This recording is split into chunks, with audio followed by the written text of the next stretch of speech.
So may I ask everyone to please stand up for our morning prayer to be led by Mr. Perez. In the name of the Father, and the Son, and the Holy Spirit. Amen. So good morning, class. Okay, it's nice to see you today. So before sitting down, can you please pick up the pieces of garbage and arrange your chair? Thank you. And then before we proceed to our discussion, I would like to check your attendance. So let's have a roll call. Please start I1. That's great. So this is a great way to start our day that everyone is present. So before we proceed to our proper discussion, I would like to give you our classroom rules, which is our main point of our classroom rules for today is for everyone to be active. The first one is always be prepared. The second one is C, communicate respectfully. The third one is T, try your best. The fourth one is I, involve yourself. The fifth one is B, value learning. And the last one is E, exhibit good behavior. So I am expecting that these classroom rules will be observed inside our class. Before we go on to our new topic, we will have first a review. I would like to ask everyone if do you still remember our topic, our last topic last week? Okay, Miss Lumantigar. Alright, that's correct. Our last topic last meeting was about allergies. So what were the characteristics of allergies? Miss Cameron? Okay, that's great. So it is really seen or nakikita talaga that you all know or you all listen to our topic to our previous discussion. So now that we finish our review, I would like to ask Mr. Perez to have a short activity, which this will be the introduction to our main topic. Okay, so once again, good morning everyone. So before we proceed with our topic proper, we will be having an activity or a motivational activity which I call Go Beyond the Box. Wherein I have here two pictures and I will be giving this to you. This will be group 1 and this will be group 2. So, group 1 and group 2. Okay, so what you're going to do with that picture is to analyze that picture and together as a group, we're going to think of your insight about that image. And I will be giving you only 1 minute to think with a group. Okay, very good. Okay, so group 1, I have your insights. Okay, very good, group 1. How about group 2? Okay, thank you so much everyone. Now I have here follow-up questions. So, what is your insight about that image? Yes, Mir. Okay, thank you so much, Mir. Okay, so another question is, what do you think is, or what is the significance that a classroom proceeds in learning? Yes, Villarod. Okay, very good, Villarod. No? So a classroom plays a crucial role in learning. So next question. As a student, how can you promote or how can you help promote a positive classroom environment? Yes, Kamyon. Very good. Okay, no? So sakto yung tanang answer. So now, I can see that you are all ready for our new topic to be discussed this morning. So I will now give the floor to Mandal. Okay. So now that Mr. Perez already gives you the activity, so from our activity, do you have any idea of what is our topic or our lesson for today? Miss Mier? Okay, maybe that would be close. Miss Gladova? Okay, that's right. Our topic for today is all about learners from remote places and victims of war. So before we go on to our topic or our discussion, let's read our learning objectives. First is define learners from remote places or victims of war and identify its causes and characteristics. The next one is demonstrate strategies and classroom accommodations to effectively support learners from remote places or victims of war, learners inside a classroom setting through a role play.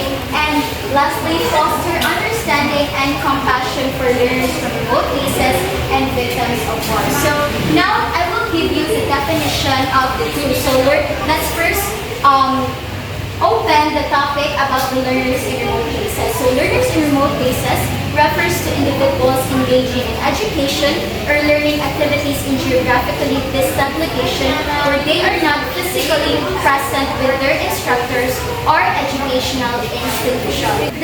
one is the victims of war learners. These are the learners that suffers from the destructive action undertaken as a result of armed conflicts or conflict between two or more parties, particularly death, injury, hardship, loss of property, or dislocation.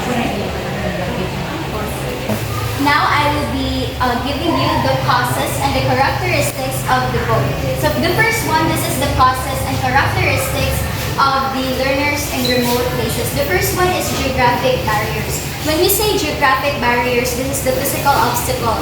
Example for that is lack of transportation or lack of transportation because you are from a far places, or if gikan ka sa lagyong lugar, of course, it will be a problem to you to access transportation. And then the next one is socio-economic factors. When we say socio-economic factors, it simply means poverty. So instead that the parents will send their child to school because of poverty, they will just let their child work so that they'll earn money. The next one is teacher shortages. So like instances nga maglisod og buwag teachers for remote places because they are far layo to siya sa civilization, and it is a problem. Of course, if you're gonna teach children from those areas, you need to know, or you need to have proper knowledge to disseminate it to the students. The characteristics for learners in remote places is, first one is resilience and self-reliance. First, when we say resilience and self-reliance, these children are independent to themselves because they grew up in a place na dapat silang mukayo, dapat silang mangita og kwarta, or dapat silang manikamot. The next one is strong community ties. So when we say strong community ties, this usually refers to the family. So if sa inyong family, they don't believe that education will make your life better, but having a work will make your life better than going to school. So they will not encourage you. Instead, they will motivate you to work na lang, or to work instead than going to the school. And then the cultural and linguistic diversity. When we say cultural and linguistic diversity, ang mga ilahang mga tinuuhan. Now, for example, if you go to school, it does not make any part of the family grow or develop ang ilahang economy sa ilang family. Instead, they strongly believe, some of this strongly believe that mostly they should be inside, or they'll be working instead of going to school, so that they'll earn money for their family, so that they can provide food on the table. The next one is the victims of war learners, causes and characteristics. So the first causes is physical destructions of schools. Of course, if the school is not well, or kanang naguba ang eskwelahan, it will be a problem to the children, to the learners, to access better or quality education. So this will give them, or of course, if you are a victim of war learners, or you are part of that community, there will be problems, especially if countries, it is a war between countries. For example, nahitabo sa two countries sa outside the Philippines, that they have a very huge conflict, which led to physical destructions of the infrastructures as well as the school. So this lead to displacement and migration, wherein the students will go to other places or migrate to other places where they will feel safe, which gives them gaps in education. So they'll stop studying because of the problem, or because of the conflict, due to the conflict of their country. Then the next is lack of access to basic needs. When you say lack of access to basic needs, they don't have basic like food, shelter. So because war victims generally are inside a refugee camps, wherein their basic needs are not really provided, they should work for it. So if you are inside in that country having a war, of course there'll be a problem earning for your family, or earning for the education of your children. The next one is the characteristics. First is the trauma and psychological impact. Of course, some of you may have seen the videos that this one country who attack the other country, which is na ay mga bata na grabe kayo ang ilahang impact, grabe kayo ang impact sa mga bata na ay usa ka bata nga nakurog, which is that is part of the trauma that they witness because of the war that happened to their countries. The next one is disrupted education. When we say disrupted education, they will stop their education, or they'll stop their schooling because of what happened to their country. Of course, if they'll stop their education, there will be gaps of learning, gaps of information. So, dili sila makapadayon ng study, dili sila makapadayon og learn og mga new things that is very significant to their lives. And then loss and grief. Of course, some of these children or some of these learners are also victims of these conflicts, which lead to loss and grief, meaning namatayan sila, which this will be a very hard problem to the learner. Of course, if the learner is still very young, that would be will give or will mark a very great impact to the child. So that is all for my part. Then Mr. Ju will be tackling or discussing about this strategies and accommodations. Okay, so now let us talk about the accommodations and strategies of learners who are from remote places and learners who are victims of war. Firstly, let's talk about the learners who are victims of war. So, their accommodations and strategies. First, trauma-informed pedagogy. So when we say trauma-informed pedagogy, we as teachers need to make sure that our students are in an environment wherein it's safe for them, it's positive. Since they are from war, they are victims of war, they have post-traumatic experiences. So it is our responsibility as teachers to make sure that these learners are catered or are put or are immersed in an environment wherein they feel safe and positive. Next is social emotional support. So it's basically about social and emotional support. It is something related also to our environment, wherein we teachers need to ensure that these specific learners have or are given enough social and emotional support by their peers, by the teachers, and by their parents. So in a classroom setting, you as a teacher, it is our responsibility to ensure that these students are catered with social and emotional support. Next is flexible assessment. So it's basically about how you assess these students. So when we say flexible assessment, we have different types of assessment. So when it comes to learners who are victims of war, we need to make sure that their type of assessment or how we deliver our pedagogy, we need to make sure that it fits them. It won't, because they have post-traumatic experiences, we need to ensure that they are gonna catered appropriately. Next is language support.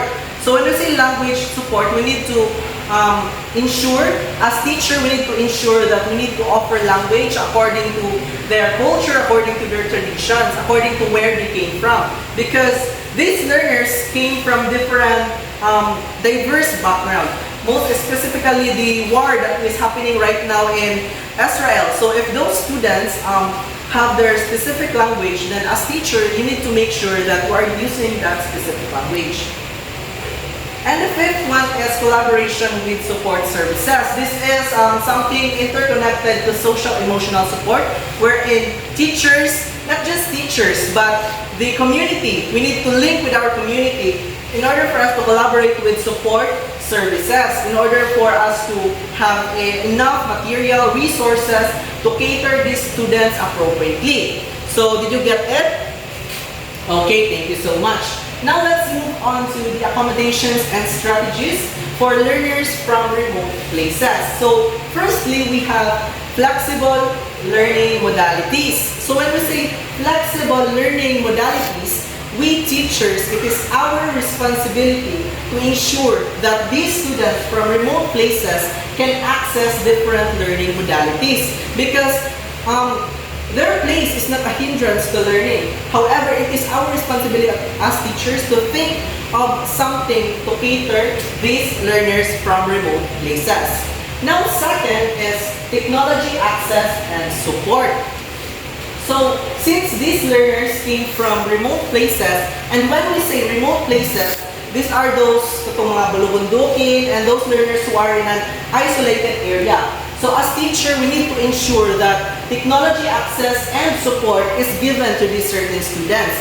Because in relation to flexible learning modalities, we can incorporate online learning. So when we say online learning, this is with the use of digital technology. So technology access and support is very essential for this learner in order for them to access education and information at their convenience. Next is culturally relevant curriculum. So when we say culturally relevant curriculum, since we are talking about learners from remote places, learners from diverse background, so we need to ensure, or we need to consider that these learners have diverse background, diverse culture and tradition. So, culturally relevant curriculum. So these are the curriculum wherein you are incorporating different cultures, traditions from different places remotely according to this specific learner. Next is community-based learning. So when we say community-based learning, we need to link with our community to come up with resources, materials to cater these learners properly. Next is community-based learning. So when we say community-based learning, we as teachers, it is our responsibility to link with our community to support these specific learners or from learners from remote places in order for us to tap in our community leaders for materials, resources to cater these specific learners. Lastly is personalized learning path. So since these are learners from remote places, it's very hard for them to go to school. It's very hard for them to learn. So we as teachers, we need to make sure that it is their approach or our pedagogy is personalized learning according to their needs, according to their capabilities, according to their what they want, what they need in order for them, which is the most efficient way of them to learn. So we have common strategies in accommodating learners from remote places and learners that are victims of war. Firstly, we have strong teacher-student relationship, wherein in this type of strategy, we as teachers, we need to build trust and we need to build an environment wherein these students feel safe and positive, as I have mentioned a while ago. Next is clear communication. So we need to ensure that the way we communicate to these students or the way we deliver information to these students is very understandable and clear in order for them to be equipped with knowledge that are relevant to their needs. Next is regular check-ins. So when we say regular check-ins, this is when we teachers monitor or evaluate these students. We need to monitor how are they going, their grades, and we need to make sure that their parents are well known about these regular check-ins and monitoring. Next is accessible materials. So as mentioned a while ago, it is very important for us to have an accessible materials and resources in catering these students. It's because without these materials, it would be hard for us teachers and for these students to learn, because these materials are the only thing that could help this student learn best at their convenience. So now that we are already done with our discussion, let's move on to our first activity. So this activity is called Act It Out. So I will divide this class into two. This will be the group 1 and this will be the group 2. So the group 1 will demonstrate the potential challenges of the learners from remote places, and the group 2 will demonstrate the potential challenges for victims of war. So while as they demonstrate the potential challenges, they will also give or demonstrate their accommodations and strategies on how to help these learners. So you have 5 minutes to prepare. So okay. So is everyone done? Okay, group 1, are you ready? Okay, you may now present. Okay, that's very good. That's very good, group 1. Thank you for that wonderful presentation. Group 2. Okay, very good. So that presentation was very nice and it really demonstrates the accommodations and strategies. So for the group 1, your score is 23 over 24. Since there are some little lapses, but it's okay. You really did it well and you demonstrated it well. And for group 2, you got 24 over 24 since you really demonstrated it well, and of course you give compassion to how you demonstrated in front. So now that we are already done with our first activity, let us move on to our next activity entitled Say It Loud, Make Us Proud. So I will divide this class into 3. So each group will compose 2 stanza poems with the theme Resilience in the Shadows, the Light of Learning Amidst of Difficulties. So after that, you will pick 1 to 2 representative to show it in front, and I will give you 4 minutes. So count off. Okay, this will be the group 1, then group 2, and group 3. Okay, you have 4 minutes. Okay, is everybody done? So group 1, you may now start your performance. Okay, very well said, group 1. Group 2, very good. Group 2, group 3. Okay, that's very good. I am very impressed that you all had made a very heartwarming, heart-touching poem for these learners for our topic for today. So let us give ourselves a round of applause. So now I will give the floor to Mr. Perez. To really assess whether you have really understood our discussion, I have here a question. And I will pick one person or a random person to answer this question. So it goes like this. As future educators, imagine yourself accommodating learners from remote places and those learners who have post-traumatic experiences from war. What could you possibly do to make sure that learning is still effective during your discussion? Yes, Bueno. Very good answer, Bueno. Let's give Bueno a round of applause. Another hand. Yes, Ortiz. Very good answer. Let's give Ortiz a round of applause. Okay, so these students from remote places and who have post-traumatic experiences from war need to be catered accordingly and appropriately, because these learners or their experiences are not a hindrance to learning. So these types of learners from remote places and victims of war has experienced vulnerabilities and post-traumatic experience, wherein if you accommodate them in a way that they will feel the love, the warmth of a teacher, of course, you will not only help them to learn, but also heal them in a purest way. So Miss Rhea, what is your key takeaways to our topic for today? Okay, very well said. So now that our discussion is done, is there any questions, verifications, or any violent reactions? Okay, no. So we'll have a short activity or a short quiz rather. Now, to assess your understanding about our discussion, let's have a assessment or a quiz. Can you get 1/4 sheet of paper and number your papers from 1 to 10? So listen to the instruction carefully. So the instruction is, you're going to write true if the statement is true, and you're going to write false if otherwise. Understood? Okay, you may now start. Okay, time is up. Let me collect your papers. Okay. Thank you so much for understanding our discussion. Okay, so now for your assignment, I want you to research about the recent war that happened in our world.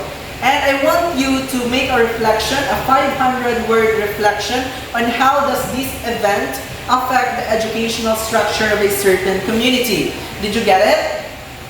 Okay, so that ends our lesson for today. Thank you so much for participating.